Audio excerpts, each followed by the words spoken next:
আয়নাঘর এক অদ্ভুত কল্পকাহিনীর মতো শব্দ, যা সাধারণ মানুষের পক্ষে বিশ্বাস করা কষ্টকর, কিন্তু বাস্তব বড় সত্য, নির্মম। ফ্যাসিজম কায়েম করতে বিগত সরকারের সময় নানা শ্রেণী পেশার মানুষকে গুম করে ফেলা হতো। তারপর বছরের পর বছর, কারো কারো ক্ষেত্রে এক যুগ ধরে তাদেরকে বন্দি করে রাখা হতো এই আয়নাঘর।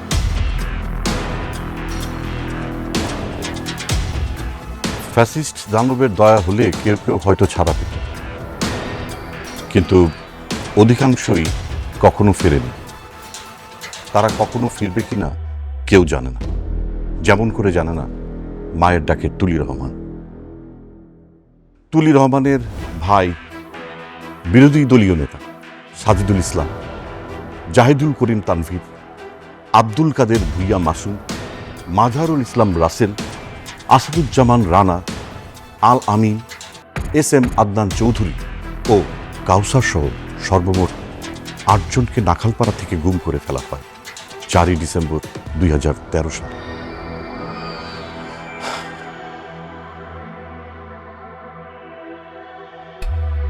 তারপর কেটে যায় এক যুগেরও বেশি সময়। আজও তারা কেউ বাড়িতে ফিরে আসেনি।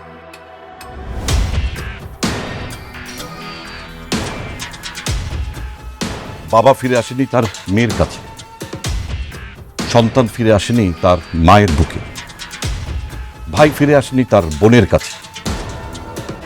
হারিয়ে যাওয়া এই বীর সন্তানদের নিয়েই আমাদের অবতারণা আয়নাঘর। আমি আছি আপনাদের সাথে শাহেদ শরীফ খান।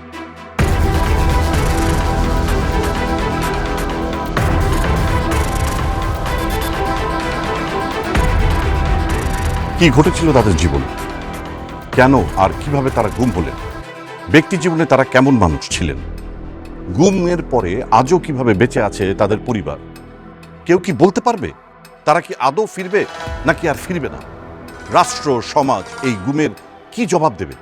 জীবনমৃত এই পরিবারগুলো আর কতকাল প্রিয়জনের অপেক্ষাতে এইভাবে ধুকে ধুকে বাঁচবে? আমাদের উত্তর খোঁজা প্রয়োজন। আমাদের সাথে আপনি উত্তর খুঁজে নেবেন, বিবেকের কাছে প্রশ্ন করবেন, এ কোন বাংলাদেশে ছিলাম আমরা ১৫টা বছর? এমন বাংলাদেশকে আমরা চেয়েছিলাম? পারবে কি জবাব দিতে রাষ্ট্র? পারবেন কি জবাব দিতে আপনি?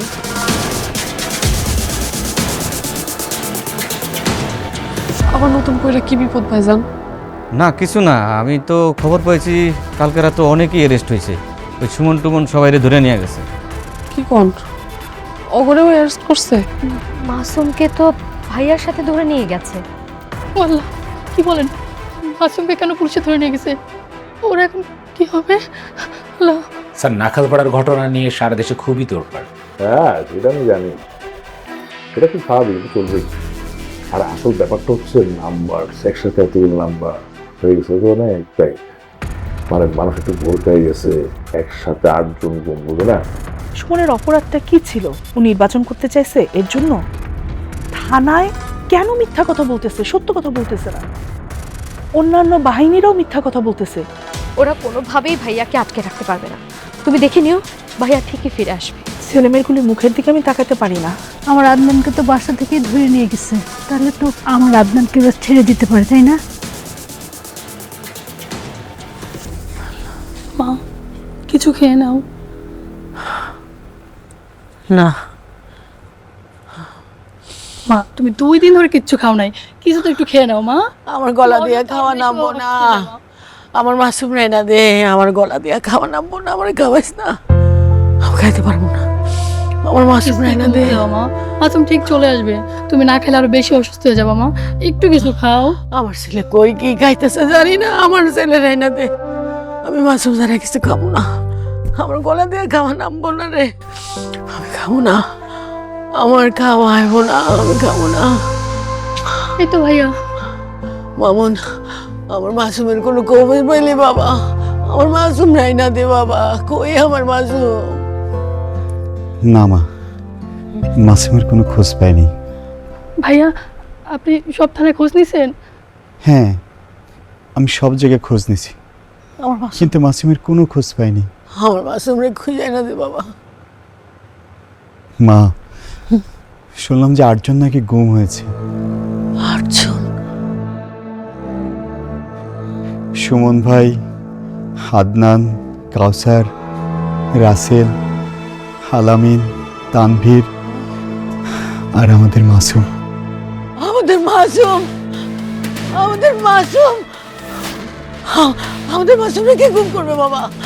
আমাদের মাসুম তো কোনো অপরাধ করে না, আমাদের মাসুম তো অপরাধী না, আমার মাসুম তো ভালো ছেলে বাবা, আমার মাসুম। কি হবে? আমার মাসুম রে বাইনা দে বাবা, আমার মাসুম রে বাইনা দে। মা, আমার মাসুম রে আমি কই খুঁজবো? আমার মাসুম নির্দোষ, আমার মাসুম রে কে গুম করলো? মা কোথা থেকে যে কি হয়ে গেল? আমার মাসুম, আমার মাসুম, শান্ত হও মা, আমার মাসুম, মাসুম ভালো ছেলে, শান্ত হও। মাসুম তো কিছু করলো না। শান্ত হও, শান্ত হও মা। আমার মাসুম রাইনা দে, আমি আমার মাসুম রাইনা দে বাবা, আমার মাসুম, আমি আমি মাসুম। আমি আবার যাবো মাসুমকে খুঁজতে। মা তুমি একটু শান্ত হও মা। তোর কোনো ভুল হইতেছে বাবা, তোর কোনো ভুল হইতেছে। আচ্ছা ঠিক আছে, আমি আবার যাবো মা। ভাইয়া একটু দেখো না। আমার মাসুম, একটু শান্ত হও মা, কে? একটু শান্ত হও। আমার মাসুম রে আমার তোকে দিয়া দাও না। শান্ত হও মা, শান্ত হও না। মাসুম ফিরে আসবে মা, মাসুম ফিরে আসবে। দেখুন, আপনাদেরকে তো বলেছি এই ব্যাপারে আমার কিছু করার নেই, আর তাছাড়া আমার কাছে কোনো তথ্য নেই, আমি হেল্পলেস। আরে হেল্পলেস বললে তো হবে না, আপনি নিজের মুখে বলছিলেন যে আপনি সুমনের খোঁজ নিয়ে দিবেন, এখন যে বলতেছেন যে হেল্পলেস, এটা কি হবে? আমার সুমনের খবর নিয়ে আপনাকে দিতেই হবে। হ্যাঁ, আমার ছেলের খোঁজও দিতে হবে। আশ্চর্য, আমার ছেলে কোনো রাজনীতি করে না, সে একজন স্টুডেন্ট। তাছাড়া ধরে নিয়ে আসলে হইলো, আমি এত কিছু জানি না, আমার ছেলের খোঁজ দিতেই হবে। আমার ভাইয়ের খোঁজ আপনাকে দিতেই হবে। আপনারা যাকে খুশি তাকে তুলে নিয়ে যাবেন, এটা তো হতে পারে না। যেভাবেই হোক আমার ভাইয়ের খোঁজ আপনাকে দিতেই হবে। আপনারা যদি খোঁজ না বার করতে পারেন তাহলে আমরা যা যা করার করব। হ্যাঁ, আমরা তাই করব। আমরা সাংবাদিককে জানাবো, মানববন্ধন করব, সবকিছু করতে রাজি আমরা। আমরা চিৎকার করে সারা দুনিয়াকে জানাই দিব যে আপনারা আমার নিরপরাধ ছেলেকে উঠাই নিয়ে আসছেন বাসা থেকে। হ্যাঁ, আমরা সবাইকে বলবো, যে করে হোক আমার ভাইয়ের খোঁজ দিতেই হবে। আমরা সবাইকে যে বলবো। দেখুন, আমাদের থানা থেকে কিছু হয়নি, আর আমরা কোনো অপারেশনও চালাইনি, আর তাছাড়া আমরা তো লায়াবল না। আরে বললেই হলো যে আপনারা পারবেন না। এই পুলিশের দায়িত্বটা কি? পুলিশের দায়িত্ব হচ্ছে জনগণকে সাহায্য করা। আমরা জনগণ, সাধারণ জনগণ, আমরা বিপদে পড়লে তো আপনাদের কাছেই আসবো। আপনারা আমাদেরকে সাহায্য করবেন, আপনারা আমাদের হারানো ছেলেদেরকে খুঁজে বের করে দিবেন, আপনি নিজের মুখেই বলছিলেন, কিন্তু এখন আপনি বলতেছেন যে আপনি পারবেন না। এটা কেমন কথা? প্লিজ অফিসার, প্লিজ আমাদেরকে একটু সাহায্য করেন, আমাদের ছেলেদেরকে একটু খুঁজে বার করে দেন। আমরা আর কার কাছে যাব, কাকে বলবো বলেন? আমরা কার কাছে যাব? দেখুন, একটা কথা বলি, কথাটা আপনাদের মধ্যে রাখবেন, কারোর সঙ্গে শেয়ার করবেন না। না না, আমরা কাউকে বলবো না, প্লিজ বলেন। আপনারা হেডকোয়ার্টারে যান, ওখানে গেলেই সব বিস্তারিত জানতে পারবেন। হেডকোয়ার্টার? হেডকোয়ার্টার? হ্যাঁ, অপারেশনটা যেহেতু ওখান থেকে চালানো হয়েছে, সমস্ত ডিটেলসটা ওখানেই আছে। হ্যাঁ, অপারেশনের জন্য যেটুকু হেল্প দরকার সেটুকু থানা পুলিশের হেল্প নিয়েই করে, কিন্তু অপারেশন ডিটেলসটা ওনারা ক্লোজ করে না। ওদের কাছে গেলেই সব জানতে পারবো বাবা? Hope so. আপা চলো তাহলে আমরা হেডকোয়ার্টারে যাই। বাবাজি, আমরা হেডকোয়ার্টারে গেলেই খবর পাবো? দেখুন না, সুমন ভাইকে কিন্তু আমি রীতিমতো বেশ ভালোবাসি, ওনার জন্য কিছু করতে পারলে আমারও সেটা ভালো লাগবে।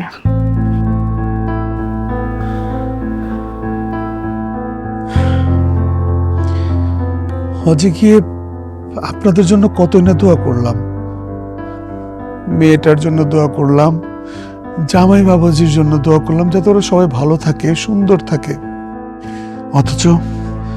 অথচ দেশে এসে আমি কি দেখছি বিয়াই? আমার তো মনটা ভেঙে গেছে, আমি তো ভেঙে পড়েছি। এটা কি করে সম্ভব? কি করে হলো বিয়াই? কিভাবে এত বড় বিপদ হলো? কিভাবে? জানি না, আমি জানি না বিয়ে কিভাবে কি হলো, আমি কিচ্ছু জানি না, কিচ্ছু জানি না। আদনানের শোকে শোকে তো ওর বাবা অসুস্থই হয়ে পড়েছে। বিয়াই, আপনি ভেঙে পড়লে এ পরিবারের হাল ধরবে কে? এখন তো আদনানও নেই, আপনাকে শক্ত থাকতে হবে বিয়াই, হালটা আপনাকে ধরতে হবে। বিয়াই, আমার বুকের মধ্যে সারাক্ষণ ব্যথা করে, সারাক্ষণ ছটফট করে, কোথায় আমার ছেলে কখন ফিরবে। আমি নিজের হাতে আমার ছেলেকে ওদের হাতে তুলে দিয়েছিলাম, আর যদি একটু মিথ্যে কথা বলতাম তাহলে আমার এত বড় বিপদ হতো না। আমার ছেলেটা বেঁচে যেত, আমার ছেলেটা বেঁচে যেত। আমার বোন, আমার বোন।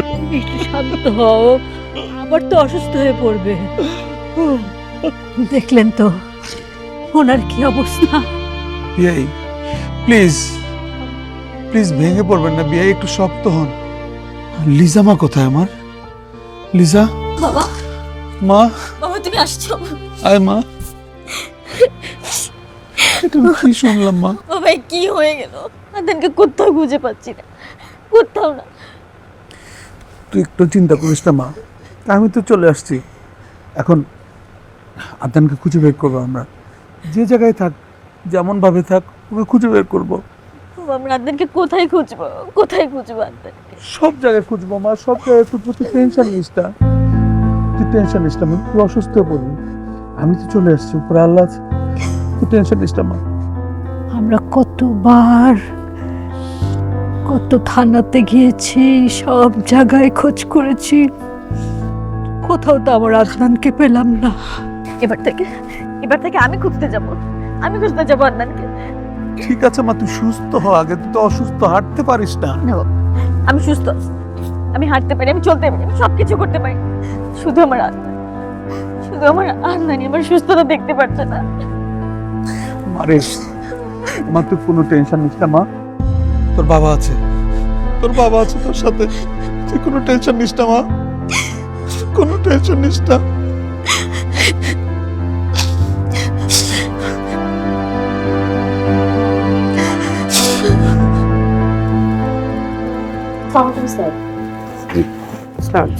বসুন, আপনারা বসুন।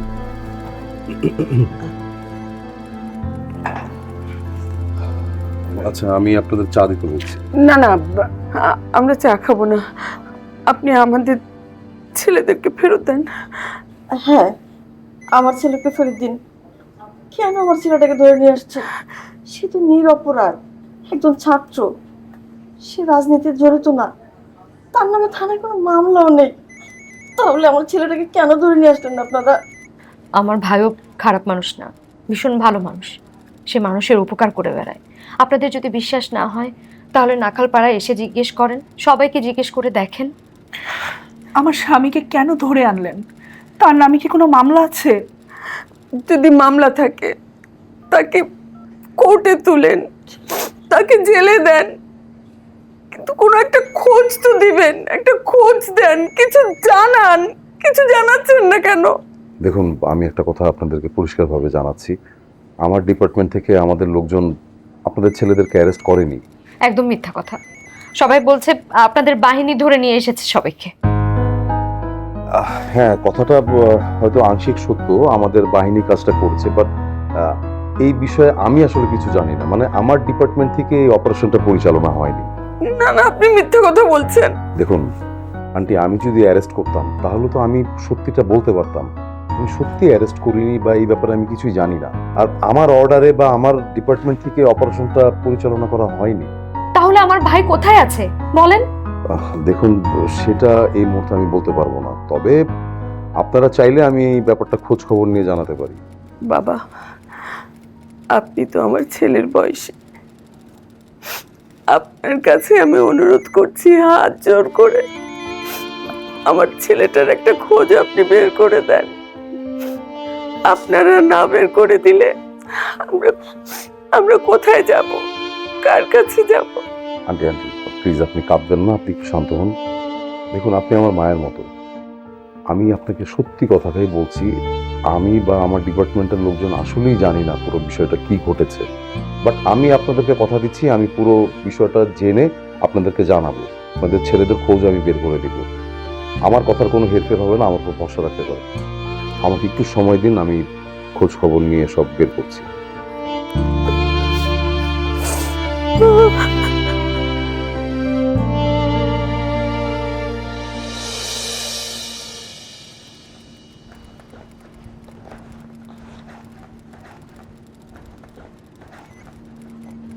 এই স্যার কি আছেন?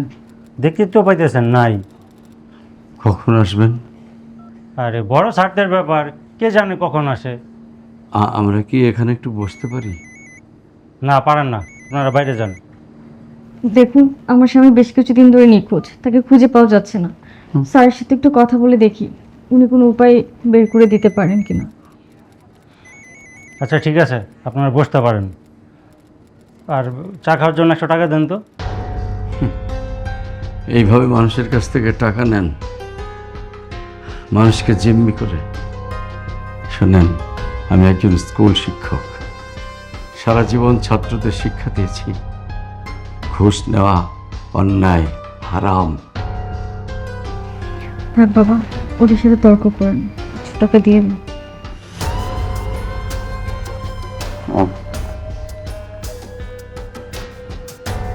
কি করছেন? কাকে টাকা দিচ্ছেন?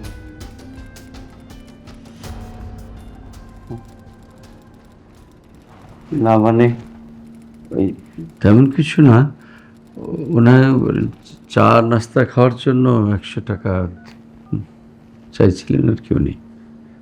ও বুঝছি, ও আর মানুষ হলো না। আচ্ছা, আপনারা কারা? এখানে কেন আসছেন? আমার হাজবেন্ড বেশ কিছুদিন ধরে নিখোঁজ, পুলিশ ধরে নিয়ে আসছিল।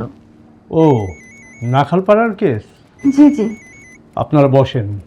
শুনেন, কেউ কোনো কিছু চাইলেই আপনারা দিবেন না, যদি দেন তাহলেই ধরা খেয়ে যাবেন। ঠিক আছে, আমি আসি, স্যার এখনই চলে আসবেন।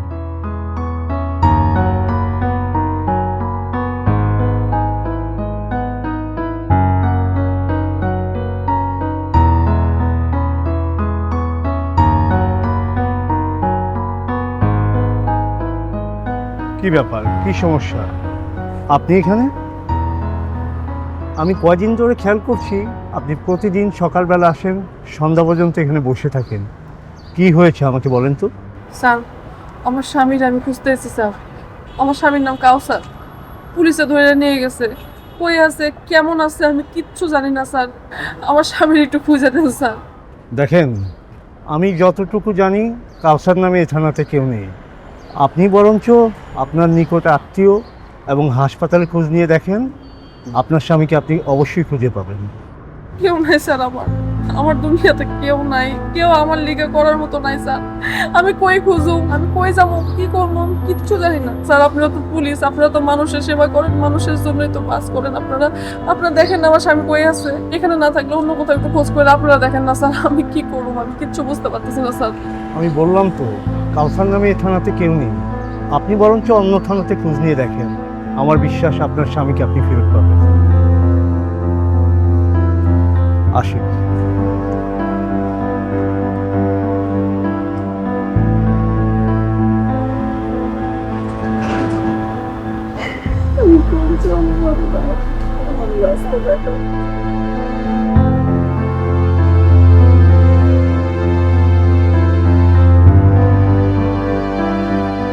বাবা, আমার এইভাবে কত থানা ঘুরবো?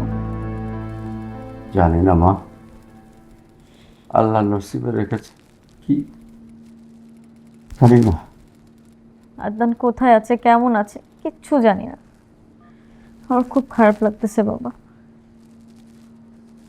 কেন যে ছেলেকে ওদের হাতে তুলে দিলাম রে মা। একটা মিথ্যে কথা বললেই তো বেঁচে যেত।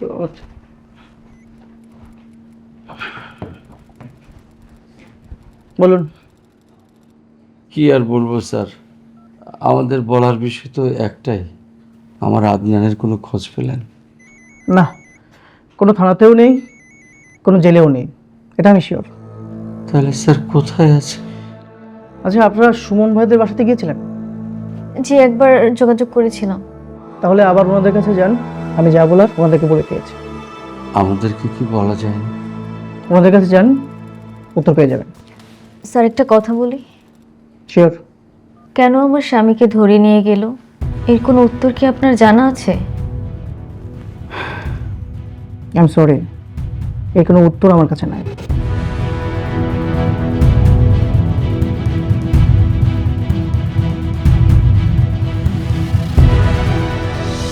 কি করব সত্যি আমি জানি না। যেখানে খবর পাচ্ছি সেখানেই তো দৌড়ে যাচ্ছি, কিন্তু সুড়ঙ্গর শেষটাতে একদমই আলো নেই। পুরো সুড়ঙ্গটাই তো অন্ধকার। আমি যে ভুল করে ফেলেছি, অনেক বড় ভুল করে ফেলেছি। আমি যদি একটু মিথ্যে বলতাম তাহলে তো আমার ছেলেটা বেঁচে যেত, আমাদের এদিন দেখতে হতো না। বলো, মনকে না বুঝ দিতে পারি না। আমার ভাই কত শান্তশিষ্ট ছিল, কখনো কারোর সাথে কোনো ঝামেলা করে নাই, তাও ওই ধরে নিয়ে গেল। অনেক কষ্ট হয় মা। তোর কষ্ট হয়, আমার কষ্ট হয় না। ছেলেকে খুঁজতে খুঁজতে ওর বাবার তো মাথাটাই কেমন যেন এলোমেলো হয়ে গেছে। সারাক্ষণ তার ওই একই কথা, কেন আমি এমন ভুলটা করলাম, কেন আমি ওদের হাতে ছেলেকে তুলে দিলাম। আপনারা ওনার যত্ন নেবেন, উনি ভীষণ ভালো মানুষ।